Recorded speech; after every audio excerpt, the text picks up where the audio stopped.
I've written the psychological profiles for 206 people who died because I said they were ready. That's not the official language. The forms say cleared for participation or psychologically suitable for experimental protocols. But the truth is simpler. I interview them. I document their mental state. I sign the bottom of a report that goes into a file no one will ever read, and then they disappear into whatever classified nightmare needs human testing. Most of them don't come back. I'm a behavioral compliance monitor, which is contractor speak for the person who makes sure test subjects understand what they're volunteering for before the government does things to them that would be illegal without consent. Except the subjects I work with aren't volunteers. They're convicted lifers, people the system has already decided are disposable, and my job is to document that they're mentally competent enough to comprehend the waiver they're signing. It's bureaucratic coverage, ethical insulation. I'm the person who writes down that yes, Subject 47 knew he might die, and yes, he signed the form anyway, and no, he didn't exhibit signs of coercion or diminished capacity. What that means in practice is I'm the last person who treats them like human beings before they stop being human beings. I'm good at it. Good enough that I've been doing it for 6 years.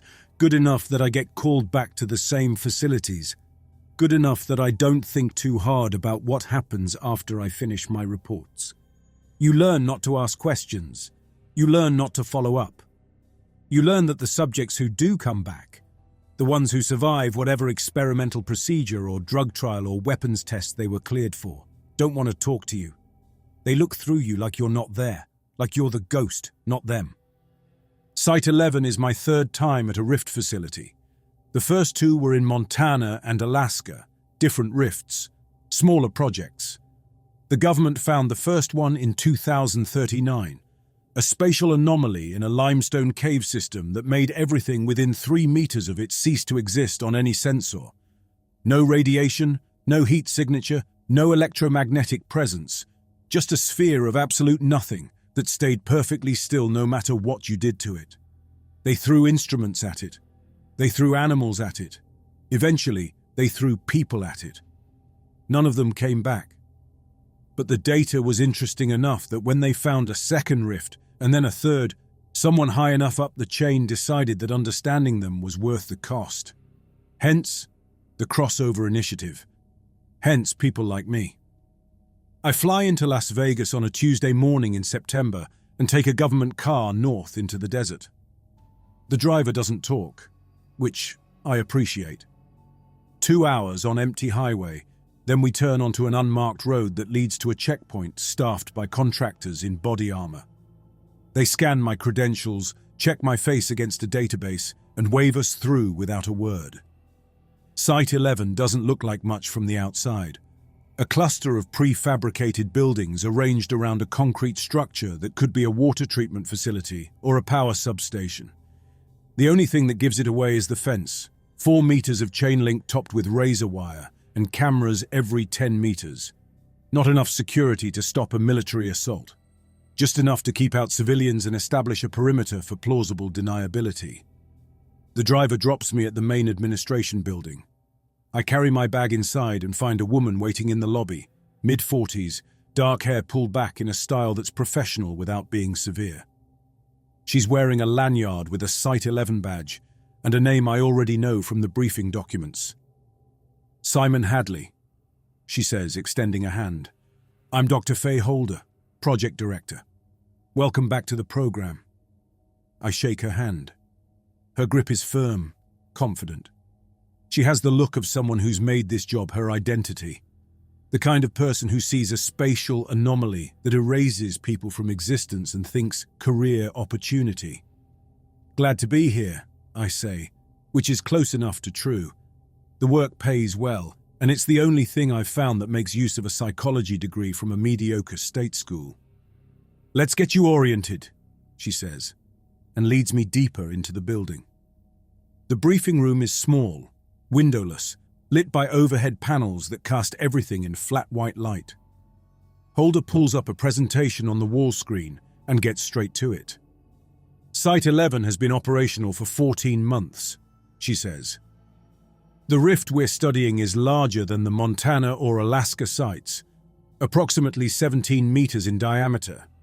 It's located in a decommissioned missile silo 300 meters beneath this facility, which gives us a controlled environment and containment options if needed. She clicks to the next slide. A diagram of the silo, cross-section to show the shaft descending into the earth. We've sent 41 subjects through since we began operations, she continues.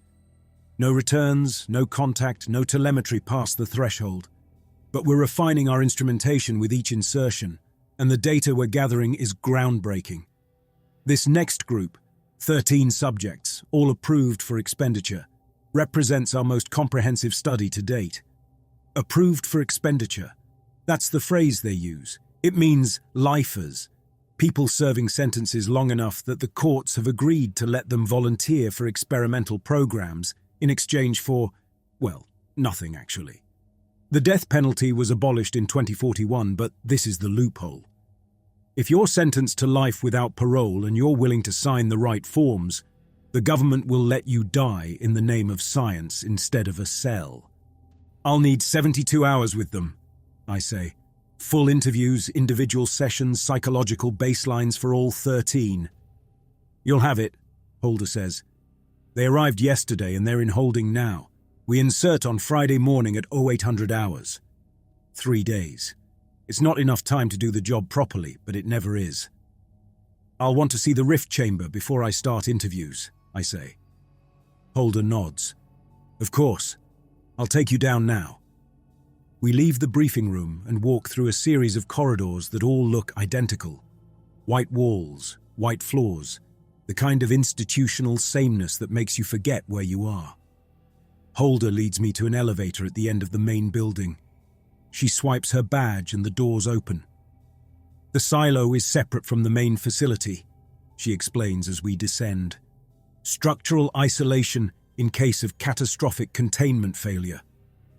The elevator drops for 30 seconds. When the doors open, we're in a tunnel carved directly into bedrock. Support struts every few meters, cables running along the ceiling. The air down here is cooler, and the walls show tool marks from whatever machine dug this passage. The tunnel ends at a pressure door. Holder keys in a code and the door unseals with a mechanical thunk. Beyond it is a cylindrical chamber 50 meters across, with a grated metal floor suspended over empty space. The walls curve up and away, reinforced concrete dotted with observation ports and camera housings. In the center of the floor is a railing surrounding a circular opening, and below that opening, hanging in the air like something out of a nightmare, is the rift. I've seen two before, but it never gets easier. It's not an object. It's an absence. A perfect sphere 17 meters across where nothing exists.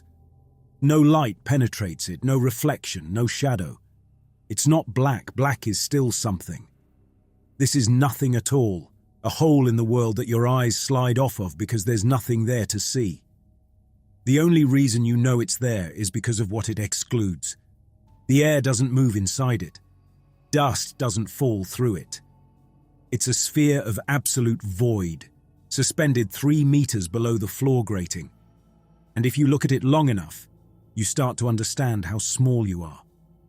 We've mapped it down to the micrometer, Holder says, standing next to me at the railing. Perfectly spherical, perfectly stable. No fluctuation in size or position. It's been here for, well, we don't know how long. Geological surveys suggest at least 10,000 years, possibly longer. What happens when something goes in? Contact is instantaneous. Subdermal trackers stop transmitting the moment the subject crosses the threshold. Camera feeds cut out. Local positioning beacons and inertial trackers flatline. Whatever's on the other side, it's not connected to our electromagnetic spectrum. Or the subjects die instantly, I say. That's the other hypothesis, Holder agrees. We won't know until someone comes back. I watch the void for another few seconds, then step away from the railing. Looking at it too long makes my jaw tighten. I'll start interviews this afternoon, I say. Holder walks me back through the tunnel and up the elevator. She shows me to my quarters, a small room with a bed, a desk, and a terminal linked to the facility's network, then leaves me to get settled. I spend the next hour reviewing files. The 13 subjects have been transferred from 6 different federal prisons, all serving life sentences for violent crimes. Their names, photos, and conviction summaries are in the database. I pull them up one by one and start building mental profiles. Daniel Orin, 38, convicted of second-degree murder in 2041. Killed his supervisor at a warehouse job with a crowbar after an argument over shift assignments. 3 years into a life sentence. Lily Carver, 42, former elementary school teacher. Tracked down the man who killed her husband in a drunk driving accident and shot him 6 times in his driveway. 12 years into a life sentence. Samuel Ortiz, 51, cartel enforcer. Burns across 60% of his body from a rival gang attack. Convicted of 9 murders. 20 years into a life sentence. Rebecca Hale, 36, tax attorney. Embezzled $2 million from a client, then murdered the paralegal who discovered the theft. 8 years into a life sentence. Teresa Porter, 29, drowned her 2 children in a bathtub and called the police herself. No explanation given during trial. 4 years into a life sentence. 8 more after that. Each one distinct, each one carrying a history that ended in violence and a courtroom. They're real people with real names and real reasons for being here. And in 3 days I'm going to document that they understood the risks before they stepped into a void that will erase them from existence. I close the files and sit in the silence of my quarters. Daniel Orin's words from my last assignment echo in my head. You're the sin eater. You write it down so they can forget they chose this. He was right. I start interviews that afternoon. Holder has them brought to me one at a time, in a room with a table, 2 chairs, and a camera in the corner. The setup is deliberately neutral, no restraints, no guards visible. Just me and the subject and a conversation. The goal is to document informed consent, which means they need to feel free enough to talk honestly. The first one is Lily Carver, the teacher. She sits across from me with her hands folded on the table, calm and composed. She's thin, graying hair cut short, and when she meets my eyes, there's no fear there.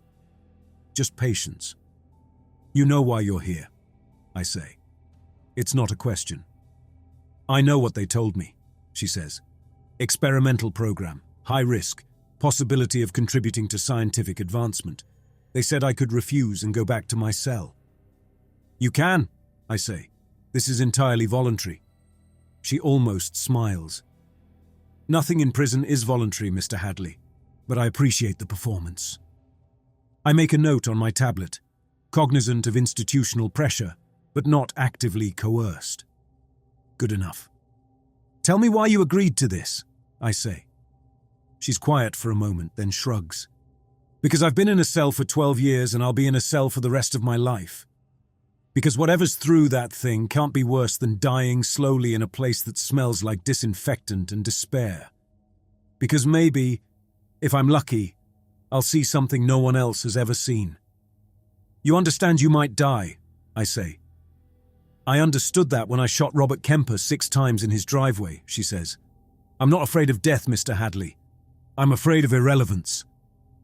I finish the interview 20 minutes later and send her back to holding. The next one comes in. Over 2 days, I speak to all 13.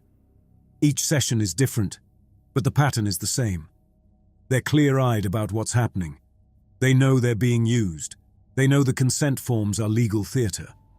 And they've all decided that going through the rift, dying most likely, is preferable to the decades they have left in their cells.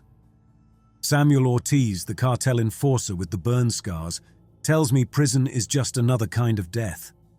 Slower but no less certain. Rebecca Hale, the attorney, asks me if I ever feel complicit. I tell her that's not relevant to the evaluation. She says my answer tells her everything she needs to know. Teresa Porter, who drowned her children, sits in silence for the first 10 minutes. When she finally speaks, she says she's been hearing voices since she was 23, and the rift sounds quieter than her own head. Daniel Oren is the last interview, late on the second day. He's lean, twitchy, with a stutter that shows up every few sentences. He chews his nails down to raw skin and doesn't meet my eyes when he sits down. "You do this a lot?" he asks. "I do." "How many?" "How many have I interviewed? How many have you sent through?" I pause. The question is off script, but I answer it anyway. 206, I say. He nods slowly like I've confirmed something he already suspected. "You're the Sin Eater," he says. "You write it down so they can forget they chose this."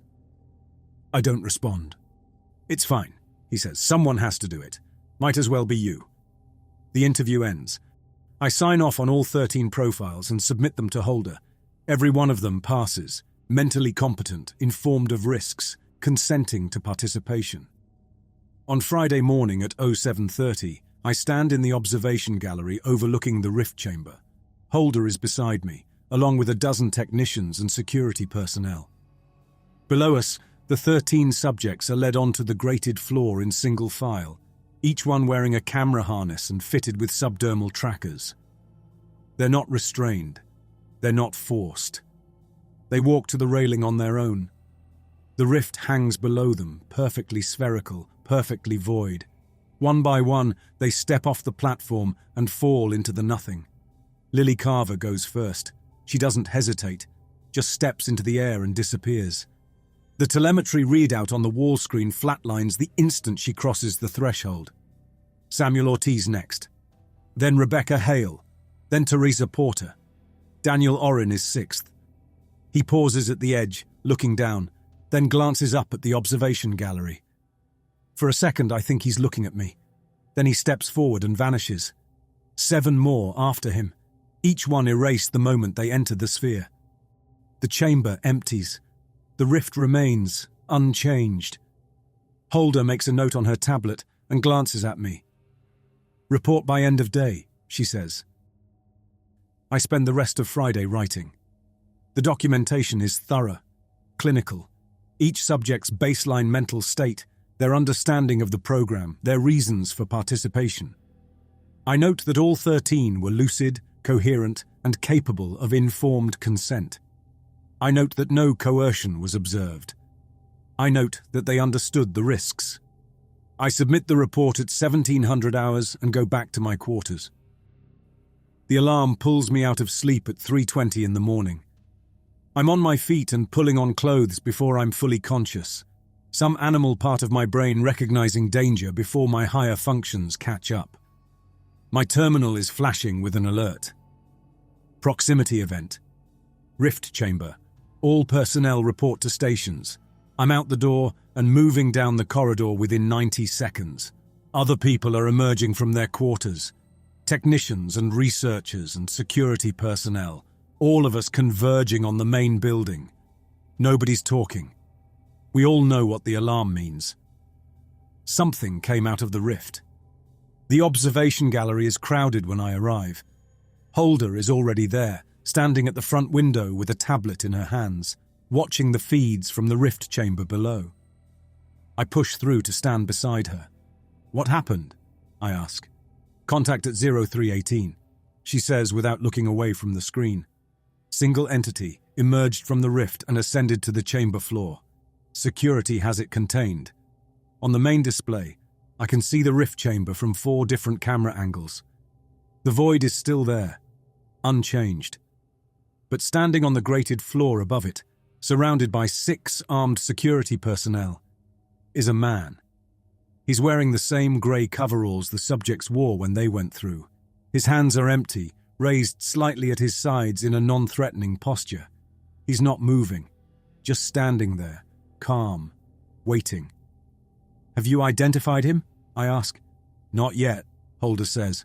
"We're running facial recognition now." I watch the figure on the screen. Even from this angle, something about him is wrong. His posture is too relaxed, too composed. People who've just emerged from a 72-hour ordeal in an unknown environment don't stand like that. They shake, they collapse, they fight or flee or freeze with terror. This man looks like he's waiting for a bus. The facial recognition results come back 6 minutes later. Holder reads them off her tablet. Positive match, she says. Daniel Oren, prisoner 8842, 97% confidence. I feel my jaw tighten. Daniel Oren was 6th through the rift. I watched him step into the void 67 hours ago. Bring him to interview room 2, Holder says to someone behind her. And get Hadley prepped. I want a full post-mission evaluation before we move him to medical. She turns to me. You interviewed him before insertion. You'll know if something's off. I nod, but I'm already thinking about the man on the screen. The way he stands, the way he holds himself. Daniel Oren had a nervous energy to him, a constant low-level agitation. He couldn't sit still. He bit his nails until they bled. The man in the rift chamber looks like he's never been nervous in his life. 20 minutes later, I'm sitting in interview room 2 when they bring him in.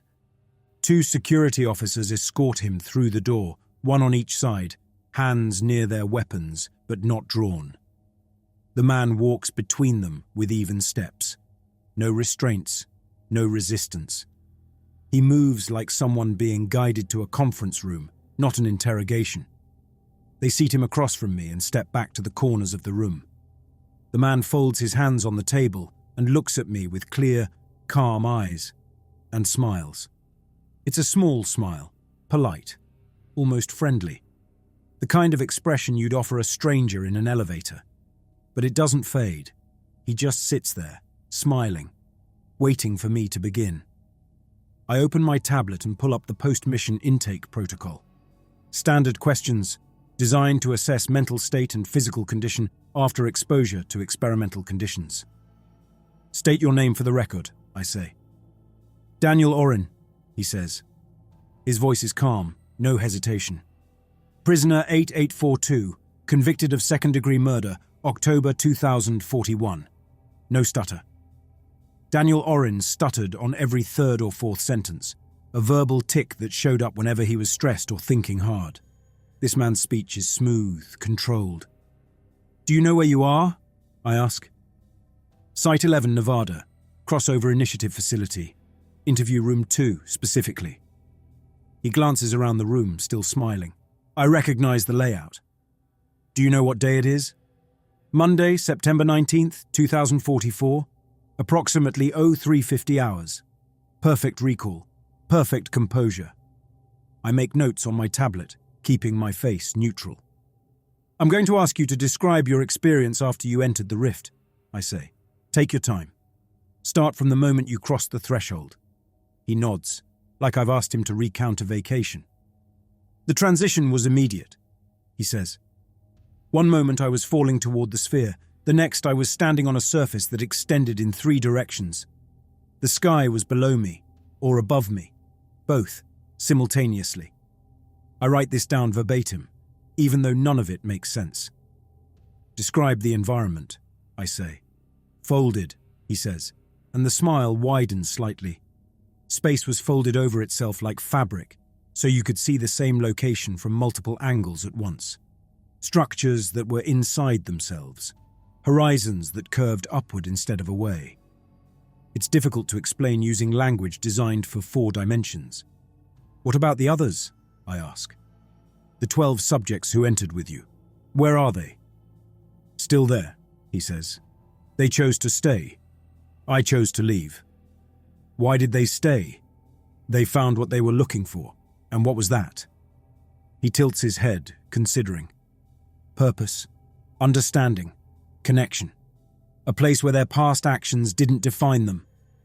I pause, stylus hovering over the tablet.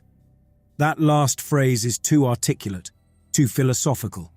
Daniel Oren was a warehouse worker who killed his supervisor with a crowbar. He didn't talk about purpose and understanding. He talked about shift schedules and disrespect. How long were you there? I ask. 67 hours and 18 minutes by your temporal reference, he says. Subjectively, it felt both longer and shorter. Time doesn't move the same way there. How did you survive? You had no food, no water, no environmental protection. The environment provided, he says, and offers nothing else. I look at him across the table. His hands are still folded, relaxed. His fingernails are clean, unbitten, perfectly intact. The Daniel Oren I interviewed 4 days ago had nails chewed down to raw, ragged edges. "Are you injured?" I ask. "Any pain, discomfort, unusual sensations?" "No," he says. "I feel well." "You're aware you're being monitored," I say. "Camera, audio, biometric sensors. Is there anything you'd like to tell me that you haven't said yet?" The smile never wavers. "I'm grateful for the opportunity. Thank you for selecting me." The interview lasts 45 minutes. Every answer he gives is calm, coherent, and wrong. He describes environments that have no right to be, experiences that defy physics, and a 72-hour ordeal that left him cleaner and healthier than when he went in. When security escorts him out, I sit alone in the interview room and review my notes. Then I pull up the files from his pre-mission evaluation and compare them side by side. Daniel Oren before: stutters, bites nails, avoids eye contact, body language closed and defensive. Daniel Oren after: no stutter, intact nails, direct eye contact, body language open and confident. I close the files and go find Holder. She's in her office, reviewing the same footage I just lived through. She looks up when I knock. "Your assessment?" she asks. "Something's wrong," I say. "Elaborate." His behavioral baseline is completely different. Speech patterns, mannerisms, physical presentation, none of it matches the subject I interviewed before insertion. Either he experienced a radical psychological transformation in 72 hours or what? Holder asks. I hesitate. The next words out of my mouth are going to sound paranoid, irrational, but I say them anyway. Or that's not Daniel Oren. Holder leans back in her chair, studying me. Facial recognition matched. He knows details about his own conviction that aren't in any public record. What are you suggesting? I don't know, I admit. But the person I just interviewed doesn't match the person I documented 4 days ago. At minimum, we need to run a full medical workup and DNA comparison before we proceed. She's quiet for a long moment, then nods. Agreed. I'll schedule him for medical. In the meantime, he's in cell 7 under observation. You'll monitor him remotely and document any anomalies. Cell 7 is in the detention wing, a section of Site 11 designed to hold subjects who might be dangerous or contagious. It's a small room, 3 meters by 4, with a cot, a toilet, and a camera covering every angle. The feed streams to a monitoring station where I can watch in real time or review archived footage. I spend the rest of Monday morning watching him. He sits on the cot, hands folded in his lap, facing the camera. He doesn't lie down. He doesn't pace. He doesn't fidget or scratch or shift position. He just sits there, perfectly still, smiling at the lens. At 1100 hours, he speaks. The words come out smooth and fluid, a language I've never heard before. It doesn't sound like any human language I know. No harsh consonants, no familiar phonetic patterns. It's almost musical but layered, like 2 voices speaking in unison with a quarter-second delay between them. He talks for 6 minutes without stopping, then falls silent and goes back to smiling. I capture the audio and send it to Holder with a note. Unknown language. Please forward to linguistics. Her response comes back 30 minutes later. Sent to NSA database. Will advise when results return. I keep watching. At 1400 hours, he speaks again. Same language, same layered quality, but different words. I record it and add it to the file. At 1800 hours, he's still sitting in the same position. He hasn't slept. He hasn't used the toilet. He hasn't moved except to turn his head slightly, keeping the camera in view. I run the numbers. It's been 14 hours since he emerged from the rift. 14 hours without sleep, without food, without any sign of biological need. At 2200 hours, I'm reviewing archived footage when I notice something. I'm scrubbing through the timeline, watching him sit motionless for hour after hour. when a single frame catches my eye. I stop, back up and play it again at normal speed. Nothing. He's sitting on the cot, smiling at the camera. But something felt wrong. I switched to frame-by-frame mode and advanced manually. Frame 33,209, recorded at 17:21 hours and 14 seconds. For one frame, 1/30th of a second, his face is off. I freeze the image and zoom in. What's visible in that single frame is not a human face.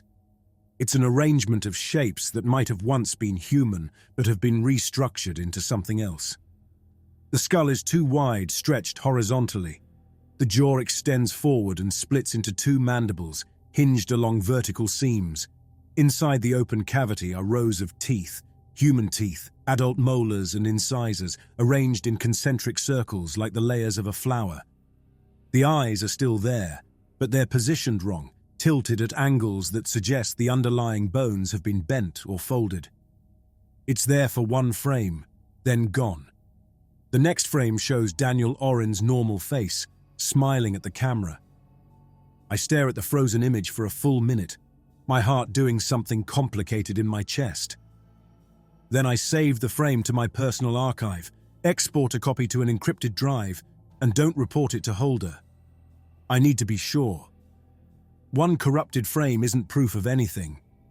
It could be a compression artifact, a glitch in the camera sensor, a trick of light. But I also know what I'm looking at.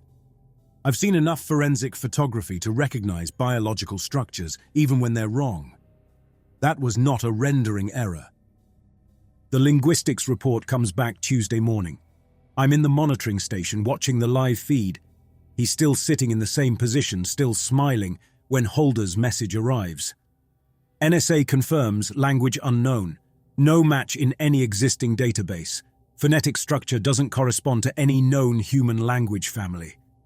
Forwarded to additional specialists for analysis. I read the message twice, then go back to watching the feed. At 1000 hours, a medical team enters Cell 7 to conduct the biometric scan and DNA collection. The returner cooperates fully, offering his arm for the blood draw without resistance, opening his mouth for the cheek swab, holding still for the retinal scan. The whole process takes 12 minutes. When they're done, he returns to the cot and resumes his vigil, smiling at the camera. The medical results are flagged as anomalous before they even reach Holder's desk. I get copied on the report at 1600 hours. It's been reviewed and disputed by 3 separate labs, each one claiming contamination or procedural error.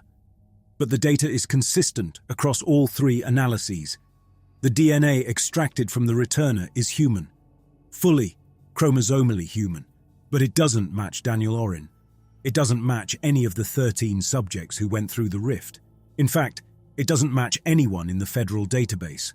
No criminal records, no military service, no census data, no hospital registries. The genome is real and complete, but the person it belongs to has no history, no past, no documented existence. According to the database, the man sitting in Cell 7 was never born. I read the report 3 times, looking for an error, an explanation, anything that makes sense, but the data is unambiguous. The labs ran every verification protocol they have. The DNA is legitimate human genetic material. It just doesn't belong to anyone who should exist. Holder's response is attached to the bottom of the report. Report sealed. Access restricted to Level 4 and above. Subject redesignated as Anomaly 01. Transferring to Lab 3 for accelerated study. Approve recreational materials to maintain cooperative behavior. Recreational materials. That's what they call it when they give a subject something to occupy their time. Books, puzzles, art supplies, anything to keep them calm and compliant during observation. I send a message back. What kind of materials? Her response. Subject requested tools and components. Small electronics, wiring, basic mechanical parts. Approved. I stand up from the monitoring station and head for her office. She's at her desk when I knock. She looks up, and I can see the tension in the corners of her eyes. You gave him tools, I say. Supervised access in a controlled environment, she says. Lab 3 is secure. He's under constant observation, and he asked politely. He's not Daniel Orin, I say. The DNA confirms it. Whatever that thing is, it's wearing a human face and speaking a language that doesn't exist, and you're giving it tools. We're giving a cooperative subject materials to reduce stress and maintain engagement. This is standard protocol for long-term observation. This is not standard, I say. Nothing about this is standard. She sets down her tablet and meets my eyes. Mr. Hadley, I understand your concern, but we have a unique opportunity here. The first confirmed return from the rift. The first data we've ever been able to collect from the other side. If keeping him calm and occupied allows us to learn what's through that void, then it's worth the calculated risk. What if he's dangerous? Then we have protocols for that, she says. Lab 3 is equipped for containment. Security is on standby. We're prepared for contingencies. I want to argue. I want to make her understand that whatever's sitting in that cell is not a human being, not a research subject, not something that can be controlled with protocols and security teams. But I also know how I sound. Paranoid, irrational, the person who sees monsters in every shadow. So I say nothing. I nod, leave her office and go back to the monitoring station. The feed from Lab 3 goes live at 1800 hours. The returner has been moved to a larger space, maybe 6 meters by 8, with a workbench along one wall and storage cabinets filled with the recreational materials Holder approved. Small electronics, old radios, circuit boards, broken appliances, wire, tape, basic tools. Nothing that could be weaponized, but plenty that could be repurposed. He stands at the workbench, examining the materials with calm, methodical attention. Then he begins to build. He strips wire from an old computer cable, using just his fingernails. Then uses the bare copper to connect 2 circuit boards at specific points. He disassembles a radio and extracts components I don't recognize, then integrates them into a frame made from bent coat hangers. And while he works, he hums. It's the same language he spoke in Cell 7, but softer, melodic. The layered quality is still there, 2 voices at once, harmonizing with themselves. I watch for 2 hours as the device takes shape. By 2000 hours, it's roughly the size of a shoebox, a skeletal framework of wire and glass and salvaged electronics that shouldn't fit together but somehow does. When he finishes, he steps back and regards it for a moment. Then he turns to face the camera and smiles. The device begins to glow. It's not light from any bulb or LED. It's a pale, sourceless illumination that seems to emerge from the structure itself, casting no shadows, creating no heat signature on the thermal cameras. And in the monitoring station, every screen flickers for just a moment. 1 frame of distortion, then back to normal. But in that 1 frame, I saw something in the returner's expression, not the polite smile of a cooperative subject. Something that knew exactly what it was doing. Over the next 7 days, I watch him build. He works for 12 to 14 hours at a stretch, never stopping for food or water. The facility provides both. Standard meal trays delivered 3 times a day, but he doesn't touch them. The trays pile up in the corner of Lab 3, untouched. By day 4, security stops bringing them. The first device, the one he finished on Tuesday night, sits on the workbench near the back wall. It continues to glow with that sourceless pale light, producing no heat. I've reviewed the thermal imaging 6 times. The device registers at exactly room temperature, but the light is undeniable. On Wednesday, he starts building a second device. This one is larger, constructed from a dismantled microwave, a fluorescent light fixture, and the internal components of a computer monitor. He strips out the magnetron from the microwave, the component that generates the electromagnetic waves that heat food, and mounts it inside a frame made from the monitor's metal housing. Then he connects it to the fluorescent tube using copper wire and something I can't identify, a small black component he produces from his pocket. I rewind the footage 3 times, but I never see him pick it up or find it among the materials. It's just suddenly in his hand, already integrated into the design. The second device activates on Thursday morning at 0600 hours. I'm watching the live feed when it happens. The waveform on the audio monitor shows peaks below 20 Hz, frequencies the human ear can't process as sound, but the body registers as pressure. I mute the feed. 3 hours later, Holder sends me a message. Structural engineers report minor seismic activity in the rift chamber. No cause for concern. Continue monitoring. I send back, seismic activity started at the same time as Device 2 activation. Not coincidence. Her response, noted. Thursday afternoon, he begins the third device. This one is different, smaller, more intricate. He tears apart a rolling office chair and extracts the hydraulic cylinder, the tube of pressurized gas that lets the chair adjust height. He carefully drills a hole in the sealed cylinder using a screwdriver and a piece of broken glass, venting the compressed gas in a controlled release. Then he fills the empty cylinder with components scavenged from an old radio, wrapping them in layers of copper wire and glass fragments from a shattered coffee pot. When he seals it, using electrical tape and some kind of resin he makes by melting plastic cafeteria utensils over the hot plate in the corner, the device becomes opaque. I can't see inside it, but I can see what happens when he activates it on Friday morning. The space around the device bends. I don't have better words for it. On the camera feed, there's a distortion field roughly 1 meter in diameter surrounding the cylinder. Light passing through that space curves, refracts, arrives at the lens at wrong angles. It's like watching footage through water, except the device is sitting on a dry workbench in a climate-controlled lab. The distortion isn't constant. It pulses, cycling every 3.2 seconds. I write all of this down. Every detail, every observation, every measurement I can extract from the feeds. I compile it into reports, behavioral documentation, technical analysis, risk assessment, and submit them to Holder at the end of each day. Her responses are brief. Noted. Continue monitoring. On Saturday, I ask her directly, "Why haven't you ordered the devices destroyed?" She replies, "Subject remains cooperative. Devices represent valuable data. No immediate threat to facility security." I read that message 4 times, then archive it in my personal files along with everything else I've been collecting.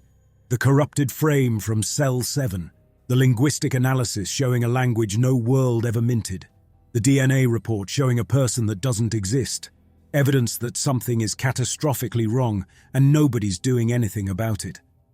Saturday afternoon, I stop watching the live feed and start reviewing archived footage of the rift chamber. The chamber has been empty since Monday morning, when the returner emerged. The rift itself remains unchanged, a perfect sphere of void hanging 3 meters below the observation platform. But I'm not looking at the rift itself. I'm looking at the reference markers. The chamber walls are marked with measurement lines, laser-etched into the concrete at precise intervals. They're calibration points used to verify the rift's position, and dimensions haven't changed. Standard practice for monitoring spatial anomalies. I pull up footage from Monday at 0600 hours, before the returner emerged, and take measurements using the analysis software. The rift's diameter, 17.003 meters edge to edge. Then I pull up footage from Saturday at 1400 hours. Today, 129 hours after the returner's emergence, and measure again. 17.14 meters. I run the calculation 3 times, checking my methodology, verifying the reference points. The numbers don't change. The rift has grown by 13.7 centimeters. I pull footage from every 6-hour interval since Monday and build a timeline. The growth isn't linear, it's accelerating. At current acceleration, the rift will reach the chamber's outer containment wall in 16 days. I export the data, compile it into a presentation with annotated images and growth projections, and walk directly to Holder's office. She's reviewing something on her terminal when I knock. She looks up, sees my expression, and gestures for me to close the door. I sit down across from her desk and open my tablet. The rift is expanding. "We're aware," she says. I turn the tablet around so she can see the analysis. "This isn't normal variance. This is exponential growth. If it continues at this rate, it's within acceptable parameters," she says. "Acceptable?" I stop, force myself to stay calm. "At this acceleration, it reaches the outer wall in 2 weeks. What happens then?" "We have containment protocols for facility-wide breach scenarios," she says. "The silo is designed to be sealed and flooded if necessary. We're monitoring the situation closely." "When did you know?" I ask. She pauses. "The expansion was first detected on Wednesday. Pentagon oversight was briefed on Thursday. The decision was made to continue observation." "Who authorized giving him materials after you knew the rift was growing?" "That came from above my level," she says. "Cooperative engagement protocol. The subject has been responsive to communication, non-hostile, and willing to demonstrate his capabilities. We're gathering more data in these 7 days than we've collected in 14 months of operations." I lean forward. "You're negotiating with it." "We're establishing a dialogue with an entity that has experienced something no human being has ever survived. If there's even a chance of understanding what's on the other side of that rift, it's worth calculated risks." "This isn't calculated. You're giving it tools and materials while it systematically alters the spatial properties of a site that could swallow this entire facility. That's not science, that's complicity." Her jaw tightens. "Your role here is behavioral assessment, Mr. Hadley, not strategic oversight. My role is documentation, and I'm documenting that the facility's leadership is either criminally negligent or deliberately enabling a containment breach." She stands. "You're dismissed." I don't move. "Who authorized the cooperative engagement protocol?" "That's classified above your clearance." "Then get me someone who can answer the question." "You're dismissed, Mr. Hadley." Her voice is flat, final. I stand, pick up my tablet and leave her office. Back in the monitoring station, I pull up the archived footage from Lab 3 and start watching it from the beginning. Every hour, every device, every moment the returner spent building his collection of machines. I'm looking for a pattern, a purpose, some indication of what he's actually constructing. It takes me 11 hours to see it. The devices aren't independent projects, they're components. The first device generates a field that affects light. The second produces subsonic vibrations that cause structural resonance. The third creates a localized spatial distortion. 3 different effects, but they're synchronized. Every 3.2 seconds they pulse in sequence. Light, vibration, distortion. Like a heartbeat, like a signal. I check the timestamps. The synchronization began on Thursday at 1400 hours, roughly 40 minutes after the third device was activated. Nobody programmed it. Nobody connected them. They just started coordinating on their own. And in the rift chamber, 300 meters below Lab 3, the rift began accelerating its growth at exactly the same moment. I save the analysis and encrypt it. Then I do something I probably shouldn't. I copy every file I've created, every report, every observation, every piece of evidence I've gathered, onto a portable drive. I encrypt it with a key I've memorized. Then I use the facility's external communication terminal to send the package to an encrypted server I set up 6 years ago. The recipient is a journalist named Lisa Fenn, someone I worked with on a corporate whistleblower case in 2040. She's freelance, unconnected to any major outlet, and she knows how to sit on information until it's needed. The message I attach is simple. If I don't contact you within 7 days, publish everything. I send it at 2200 hours on Saturday night. No one stops me. No alarms trigger. Facility personnel are allowed external communications for personal reasons, and technically, This qualifies. I go back to my quarters and try to sleep. At 0400 on Sunday morning, the returner completes his fourth device. The alert pulls me out of bad dreams. I'm at the monitoring station within 3 minutes, pulling up the live feed from Lab 3. The new device is massive, nearly 2 meters tall. It's a skeletal frame of wire and glass, suspended from the ceiling by cables scavenged from somewhere I can't identify. The structure looks organic, almost biological. Curved supports that branch and rejoin, forming a lattice that resembles a rib cage or the interior of a nautilus shell. The returner stands beneath it, both arms raised, speaking in that layered language. The words flow together in harmonics, two voices speaking syllables that overlap and separate in patterns I can almost recognize but can't quite process. The device begins to glow. Points of illumination appear at the intersections of the wire frame, maybe 30 of them. And then it speaks. The device itself. The audio feed picks up a voice, calm, articulate, speaking English with perfect clarity. It comes from the device, emanating from the lattice structure like sound from a speaker, but there are no speakers visible. "We see you," the voice says. "Thank you for the door." 4 seconds of speech, then silence. The returner lowers his arms and turns to face the camera. He's smiling, but it's different now, wider. There's something in his eyes that wasn't there before, something eager. I immediately lock down the feed on my terminal, routing a copy to my personal archive and another to the encrypted drive. Then, I save the audio clips separately, isolating those 4 seconds.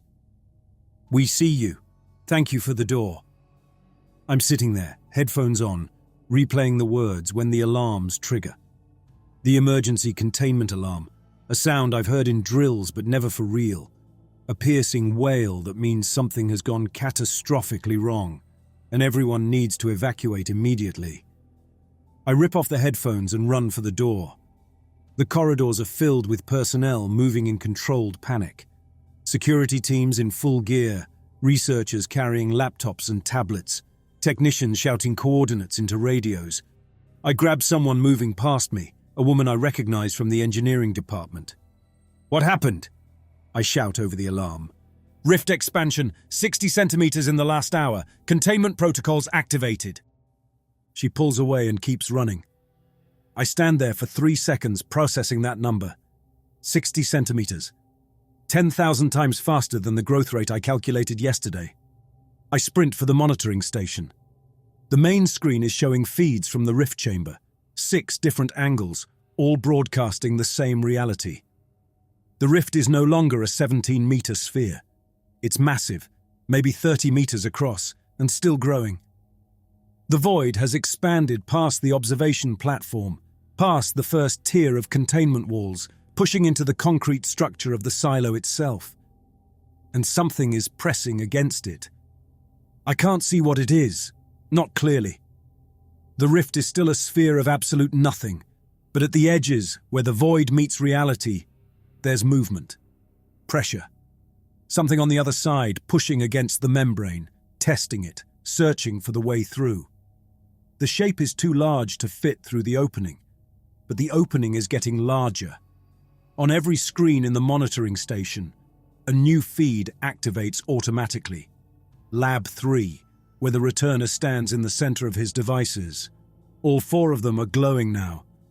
The subsonic vibration, the light distortion, the spatial warping, and the lattice that spoke in English, they're all active, all coordinating, all transmitting. The returner's arms are raised and he's speaking continuously in that language. But his voice is different now, louder, layered not with 2 voices but with dozens, maybe hundreds, all speaking through his mouth at once. And on his face, that smile. The screens flicker. For one frame I see what's underneath. Not the wet folded membranes and concentric teeth I saw in cell 7. Something worse. An architecture of flesh that shouldn't be possible. Bones arranged in configurations that violate every principle of anatomy I know. A skull that's been opened and reorganized, contents visible and wrong. Then it's gone. The returner's human face returns, still smiling, arms still raised. I look back at the rift chamber feed. The shape pressing against the void is getting clearer.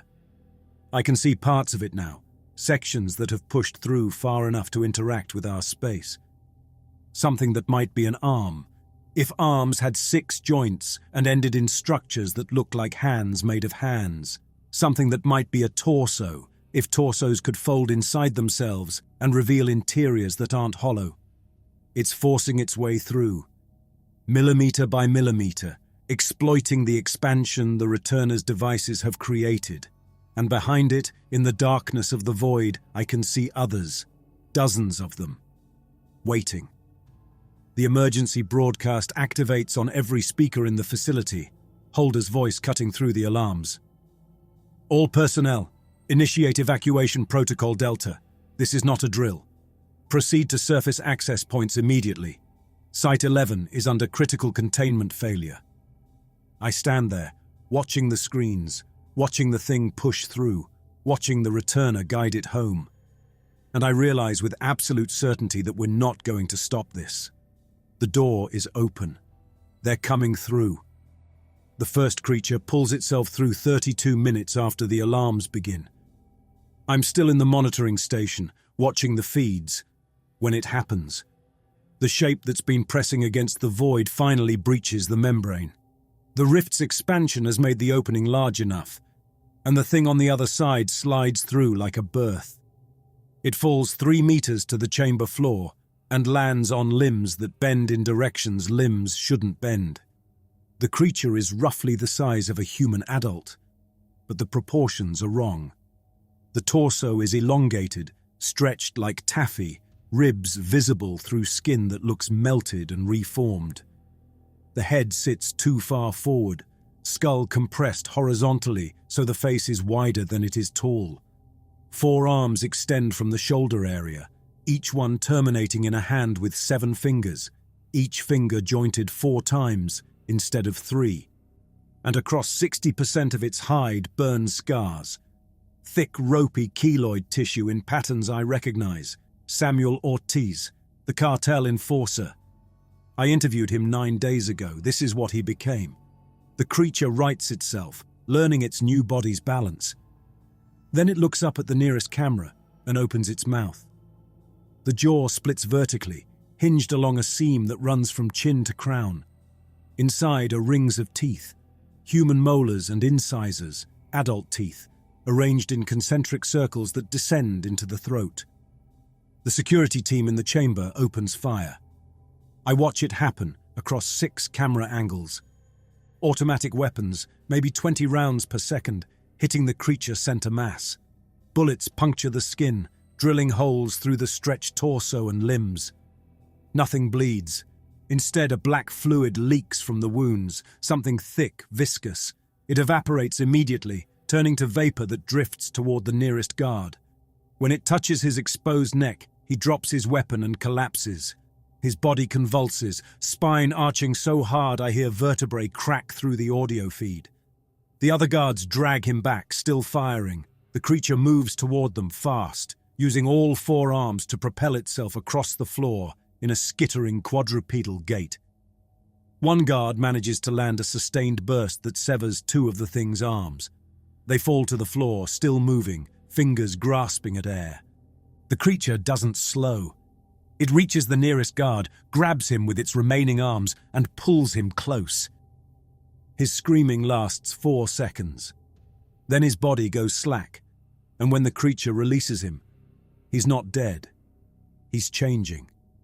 His spine bends backward, joints dislocating with wet popping sounds. His arms lengthen, fingers splitting at the tips. The transformation takes maybe 15 seconds, then he stands up and turns toward the other guards. I stop watching.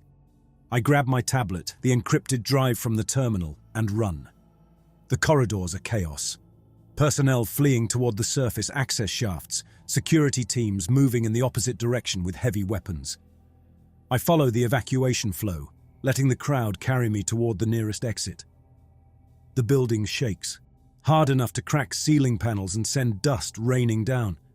Some kind of structural failure, either from the rift's expansion or whatever's happening in the chamber below. I keep moving. The surface access shaft is at the north end of the facility, a vertical tunnel with an industrial elevator designed to move 50 people at a time. The elevator is already packed when I reach it, technicians and researchers crammed into the car. I try to push inside, but someone shoves me back, and the doors close. The elevator ascends. I watch the indicator climb, sub-level 3, sub-level 2, sub-level 1, ground level. Then it stops. The indicator stays at ground level for 10 seconds, 15, 20. Then it starts descending again, back down the shaft. The doors open at my level. The elevator car is empty except for a dark, wet smear across the back wall and a single shoe. Nobody moves. We all stand there, staring at the empty car, understanding what it means. The surface access is compromised. Someone behind me starts crying. A man in a lab coat pushes past and runs back the way we came, toward the central administration building. Others follow. The crowd breaks apart, people scattering in different directions. I grab the nearest person who looks like they have a plan. A woman in security uniform, tactical vest, weapon holstered at her hip. "Where are you going?" I ask. "Service tunnels," she says. Her badge reads, Vickers. They run under the main facility to the backup generator station, emergency exit on the east side. "Can I follow you?" She looks at me, evaluates something in my face, and nods. "Stay close." We run. Vickers leads us through sections of the facility I've never seen, maintenance corridors, storage areas, equipment rooms. We pick up 2 others along the way, a biologist named Ruiz, clutching a laptop to his chest, and an engineer named Tan, carrying a toolbox like it might protect him. The 4 of us reach the service tunnel access at the bottom of a stairwell. Vickers keys in her security code and the door unseals. Beyond it is a narrow passage, concrete walls, pipes and cables running along the ceiling. We're maybe 50 meters in when we hear the screaming. It comes from somewhere behind us, echoing through the facility's corridors, multiple voices overlapping, cutting off abruptly one by one. Then silence. Then footsteps. Not human footsteps, something heavier, with too many points of contact. The sound of claws or bones scraping concrete. "Move," Vickers whispers, and we move. The tunnel branches twice. Vickers navigates by memory, taking us deeper under the facility. The air down here is cooler, and our footsteps sound too loud in the confined space. After what feels like 20 minutes but is probably less, Tan stops walking. "Where does this tunnel go?" he asks.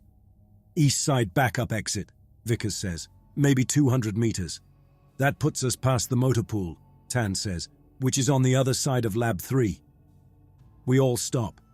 I pull out my tablet and bring up the facility schematic, a map I downloaded days ago for navigation. Tan is right. The service tunnel passes directly under Lab 3, and according to the schematic, the backup exit on the east side is sealed. Not just locked, physically sealed with welded steel plates. Decommissioned 3 years ago when they expanded the main building. "It's not an exit anymore," I say. Vickers stares at the map on my tablet. Her jaw works silently for a moment. Then, "Fuck. We can go back," Ruiz says. "Try the west side." The sound of scraping claws comes from behind us, closer now, maybe 30 meters back. Something is in the tunnel. "We can't go back," Vickers says. She pulls her weapon, checks the magazine. "Lab 3 has direct access to the main facility. If we can get there, we can reach the administration building." "The returner's in Lab 3, I say. "I know." We move forward, faster now, no longer trying to stay quiet. The tunnel slopes upward, curving slightly to the right.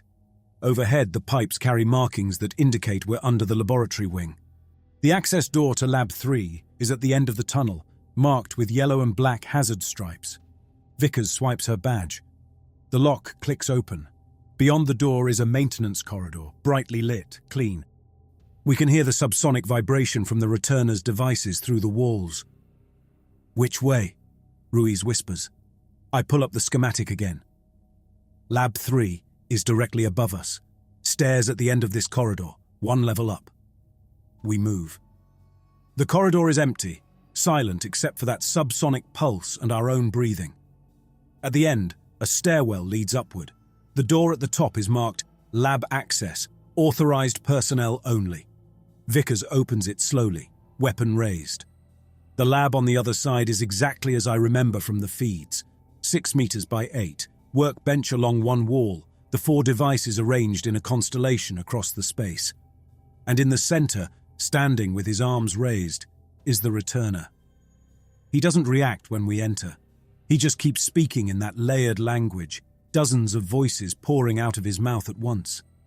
His eyes are closed, face tilted upward, expression peaceful. The devices are louder in person. The subsonic vibration from the second device makes my vision blur. The spatial distortion from the third creates a zone where depth perception fails. I can't tell if objects inside it are 2 meters away or 20 centimeters. And the lattice hanging from the ceiling, the one that spoke 4 hours ago, is glowing so brightly I have to look away. We need to go around him, Vickers says quietly. Exit is on the far side. Tan shakes his head. We can't. Look. He points to the far wall. The door that should lead to the main facility is sealed with something that looks organic. A membrane of translucent tissue stretched across the doorframe. What is that? Ruiz asks. I don't answer. I already know. Vickers raises her weapon, aiming at the returner. Step away from the devices. He opens his eyes and looks at us. The smile is still there, but his eyes are wrong. Pupils dilated so far, the iris is just a thin ring of color. The door is nearly complete, he says. His voice is his own again, singular, calm. You should be honored. You're witnessing the threshold. I said step away. Vickers repeats. He tilts his head. You can't stop this. The architecture is already established. My counterparts are crossing as we speak. Counterparts, I say. The others, the 12 who stayed. Yes. He lowers his arms, turns to face us fully.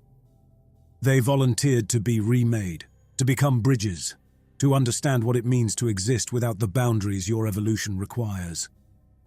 The boundaries that keep us human, the boundaries that keep you limited. He gestures to the devices. Your species built walls around perception, around possibility, because your minds couldn't process what existed beyond them. You evolved to see 3 dimensions because seeing more would have driven you extinct. You die because your biology requires endpoints. You fear the unknown because knowing it would shatter you. Vickers fires. The bullet crosses half the distance to the returner, then stops. It hangs in the air for a fraction of a second before dropping straight down, momentum cancelled. The spatial distortion device has created a zone where physics operates differently. The returner smiles wider.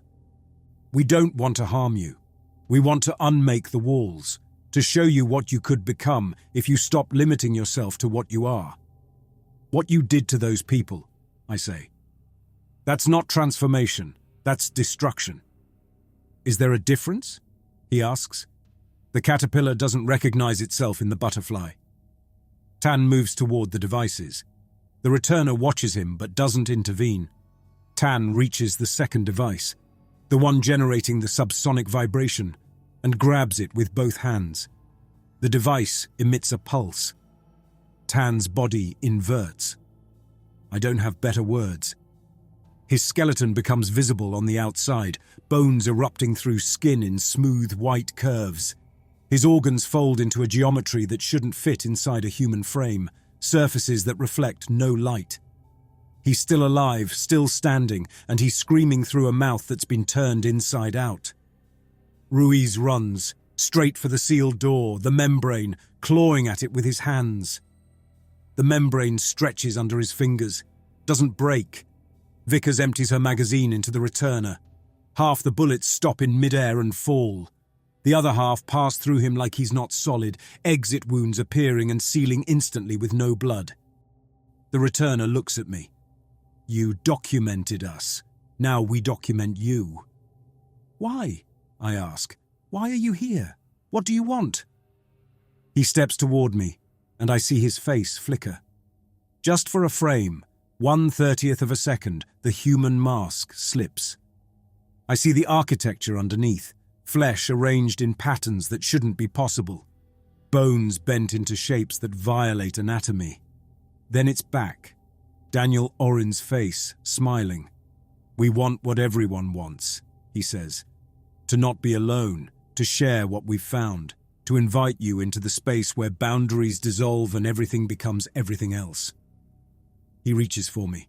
I grab my tablet, open the encrypted files, and hit transmit. The facility's network is still active. My connection to the external server is still open. Every report, every observation, every piece of documentation I've created, 218 files, 3.6 gigabytes of compressed data, uploads in 17 seconds. The progress bar hits 100%. The transmission completes. The returner watches me do it. He doesn't try to stop me. You think someone will read those, he says. You think they'll understand. But understanding requires boundaries, and boundaries are what we're erasing. Then I'll die knowing I tried, I say. He smiles. No, you're going to witness. The facility shakes again, harder this time. The subsonic device increases its frequency, and the floor beneath us cracks. Concrete splits in spiderwebs radiating from the device's base. The overhead speakers activate. Not Holder's voice, someone else, someone with military authority. All personnel, Site 11 self-destruct protocol activated. Detonation in 90 seconds. Evacuate immediately. The returner looks up at the ceiling, curious. Interesting.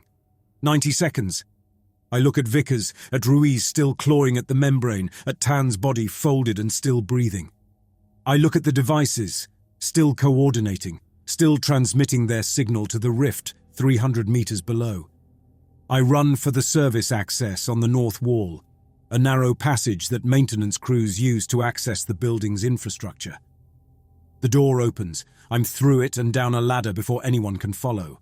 I hit the ground in a sub-basement I don't recognize. More service tunnels, pipes everywhere. I pick a direction and run. The building shakes continuously now, deep structural vibrations that suggest something massive is moving through the levels above me. I can hear gunfire, screaming, the wet sounds of bodies being restructured. I pass a junction and see something in the tunnel ahead. One of them. The creatures. This one has Teresa Porter's face, mostly intact, attached to a body that's been elongated and segmented like an insect. Multiple legs, too many joints, moving in coordinated waves. I turn and run the other direction. The tunnel branches. I take the left path, then the right, then another left. I'm lost now, just putting distance between myself and everything behind me. 30 seconds to detonation. I find a maintenance alcove, a small space where pipes converge, and press myself into it. My tablet is still in my hand. The upload confirmation is still on the screen. Transmission complete. Lisa Fenn has the files. Everything I documented, every interview, every observation, every piece of evidence that shows what happened here. If the files survive, some part of the truth survives. 20 seconds. I hear something moving in the tunnel, multiple somethings crawling or walking or dragging themselves along the concrete. They're searching, hunting. One of them rounds the corner. I see it clearly. Daniel Oren's face. The real one, not the mask the returner wore. Eyes wide with terror, mouth open in a scream that has no sound, but the face is attached to something that used to be human and isn't anymore. A body restructured into a form that serves something else's purpose. He sees me. The terror in his eyes intensifies. He's still in there, some part of him, trapped inside the architecture of flesh that's been built around his consciousness. He reaches for me with a hand that has too many fingers. 10 seconds. The detonation wave hits. I don't hear the explosion. I feel it. A pressure wave that moves through concrete and steel and flesh. A wall of force that turns everything in its path into component atoms. The creature in front of me disintegrates. The tunnel walls crack and collapse. The pipes burst, releasing steam and chemicals and pressurized gas. And in the half-second before the wave reaches me, I see Daniel Oren's face one last time. Still screaming. Still aware. The files reach Lisa Fenn's server at 0432 on Sunday morning. She doesn't open them immediately. She's asleep when the notification arrives, and when she wakes up 3 hours later, she has 417 unread emails. The message from Simon Hadley's encrypted account gets buried in the queue. She finds it on Monday afternoon, sees the subject line, "Open if I'm silent," and remembers their arrangement from years ago. The code phrase they agreed on for situations exactly like this. She opens the package. 3.6 gigabytes of documentation. Reports, surveillance footage, audio files, analysis, evidence. She reads the first file, then the second. Then she stops reading and starts verifying. The government's initial statement calls it an industrial accident at a classified research facility in Nevada. 17 confirmed casualties, no survivors recovered from the site. Structural collapse and chemical contamination make additional recovery impossible. The site will be permanently sealed. Lisa Fenn spends 3 weeks confirming the facility's existence, cross-referencing the personnel records Simon provided, verifying the dates and details against public information. She contacts families of the victims. She files Freedom of Information requests. She builds a case. On October 14th, she publishes the first article. The files go public 3 days later, after the government attempts to suppress the story. 218 documents, 13 interviews with condemned prisoners, 7 days of surveillance footage showing things that bend reality's edge. And one final note, written by Simon Hadley, 6 hours before Site 11's destruction. "If you're reading this, I'm dead. Everything in these files is true. We opened a door to something we don't understand, using people we considered disposable. We told ourselves it was research. It was sacrifice disguised as science. The things that came through the rift weren't invaders. They were the subjects we sent through, remade by whatever exists on the other side. We did this to them. We transformed them into bridges, and then we acted surprised when they invited others across. I don't know if Site 11 was the only facility. I don't know if there are other rifts, other programs, but I know someone in the chain of command authorized the crossover initiative. Someone decided understanding was worth the cost. These files are proof. Do with them what you will." Simon Hadley, Behavioral Compliance Monitor, September 24th, 2044. The government denies everything. They claim the documents are fabricated, the footage is manipulated, the whole story is a conspiracy theory constructed from classified information taken out of context. But the families of the 206 test subjects Simon documented over 6 years recognize the names in his reports. They find lawyers, they file lawsuits, they demand answers. 6 months later, Congress opens an investigation into the crossover initiative. The investigation confirms the existence of 5 rift sites: Site 11 in Nevada, Site 4 in Montana, Site 7 in Alaska, Site 9 in Antarctica, Site 12 in the Pacific Ocean, 300 kilometers off the coast of Japan. All 5 facilities were scuttled within 3 weeks of Site 11's containment failure. Official casualty count: 89 personnel, 54 test subjects unaccounted for. The program is formally terminated. The rifts themselves are placed under permanent observation, sealed with concrete and steel, monitored by automated systems that will trigger immediate destruction if any expansion is detected. Simon Hadley's body is never recovered from Site 11's ruins. Neither are the bodies of Dr. Faye Holder, or Vickers, or Ruiz, or Tan, or any of the 17 confirmed casualties. But his documentation survives. 218 files, archived in servers around the world, read by millions of people who want to know what's on the other side of those voids. And in those files, buried in the technical reports and surveillance footage, is a single frame from Cell 7. Captured on Tuesday, September 20th at 17:21 hours and 14 seconds. A face that is not a human face. An arrangement of flesh and bone that suggests what humans become when they cross the threshold and stop being limited by what they are.